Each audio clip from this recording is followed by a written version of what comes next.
لە ڕاستی ئێمە بۆ ماوەی 3 ڕۆژ بازنەی گەنجانی گەرمیان هەڵمەتێکی پشکنینی بێبەرامبەر بە ناوی دکتۆر 222 ڕاگەیان بۆ 3 ناوچەی جیاوازی گەرمیان هەم لە کفری دواتر لە قەزای ڕزگاری دواتر لە ناوەندی قەزای کەلار. ئەمە زیاتر ئامانجی لەوەیە پیشاندانیەوەیە کە گەنجانی گەرمیان بە شێوازێکی مۆدرنتر یا بە شێوازێک کە لەگەڵ واقعی ئێسای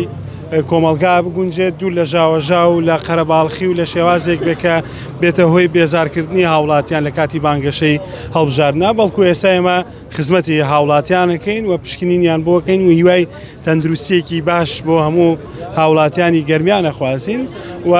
لەمەوە ئەمانوێت تێکەڵاوی زیاتر ئەوەی ئەو باوشە گەرمیانەی کە خەڵکی گەرمیان بۆ یەکێتی و لیستی 222 کردویانەتەوە. ئێمە زیاتر بۆی بتوانین خزمەتێکی زیاتریان بکەین چۆن لە ڕابردووە یەکێتی نیشتیمانی کوردستان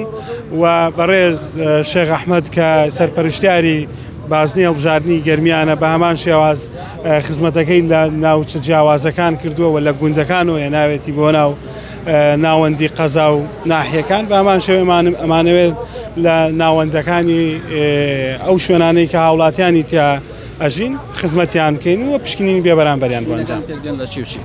وڵای ئەوەی کە پشکنینەکان بێ فەحسی چاوە بە هەمان شێوەی شەکرەیە دوور بێ هی دڵە هی فشارە فشاری خوێنە و دیاریکردنی گروپی خوێنیشە.